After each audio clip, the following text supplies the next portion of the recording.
Until they name a folding knife the man-bear pig, the Viper Rhino is probably going to be the most ferocious folder ever known to man.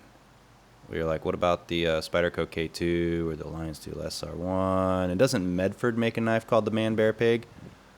Oh yeah, those are all true. The Rhino is a massive folder made in Italy. Fierce to all shrubberies it comes in contact with. It's like, hey shrubbery, WorldStar, boom! And you say, well, just how big is this beast? Glad you asked, because we're at the dimension segment where I go over its overall length. Slur my words. Its blade length. Its cutting edge.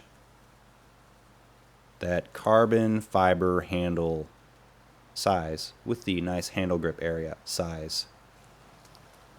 The spine thickness. The handle thickness. And the everyday carry pocket friendly weight of over 9 ounces. The blade. WorldStar!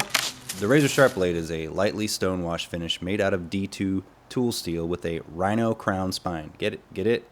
It looks like a rhinoceros. It's very subtle. I wasn't sure you did. Anyway, it's a basic flat ground sheep's foot shaped blade with a claimed Rockwell hardness of 58 to 60. The plain edge blade deploys about as well as any knife can. It is assisted with dual springs helping get the blade open. So I guess it's lightly assisted. Considering its size, it just feels like a reasonable, smooth, unassisted folder that isn't getting into neckbeard territory size. It is a one-handed deployment though, and it's about as easy as it can be with the blade size again. You do need to hit the thumb studs. It isn't a light touch assisted knife. A light flick of the wrist helps during deployment. It's a touch smoother than my K2, which you'll see in a review coming soon, maybe like a few weeks. The jimping on the spine near the tang could be a little more aggressive depending on your taste. It is a little rounded, so it's not like super traction-y, which is a knife term, I think. The handle is thick, but soup's ergonomic. You're like, chill on the soups, brah. In fact, I think the ergonomics are about as perfect for this size blade as they can be. It's a smooth carbon fiber handle. Now, I can't say if it's real carbon fiber all the way through or if it's carbon fiber backed with G10 or whatever. I feel like it's backed with G10. The handle scales seem glued to the liner, and it's not worth screwing up stuff to remove them because they are what they are. My hand fits great, and the grooves help me get a nice tight grip.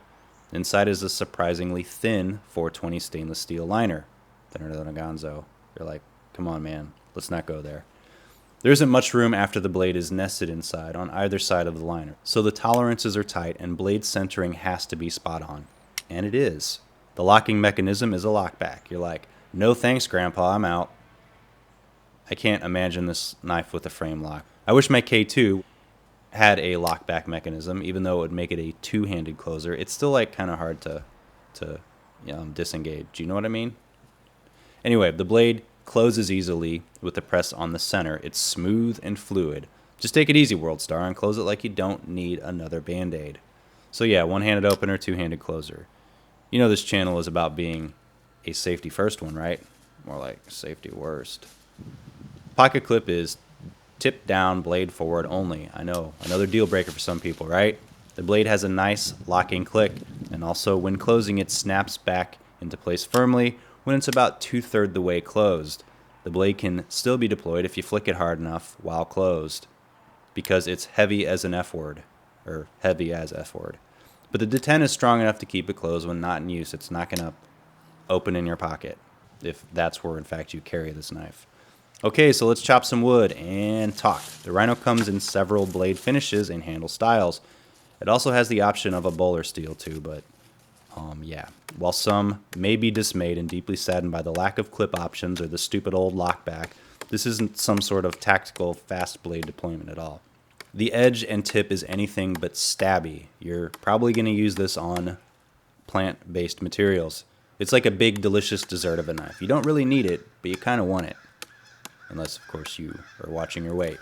It can take a beating, and it's fun to play with. And a lot of thought seems to have been put into the design to make it as practical as it can be for it basically being like a machete.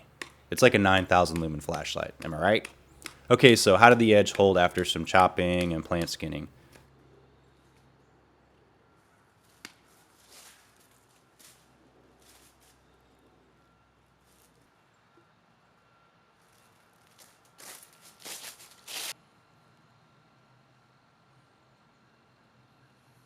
Still hair shaving sharp with a nice, newish sort of kind of factory edge. And if I don't get some dull blades, occasionally I might have to resort to shaving other areas of the body for knife science.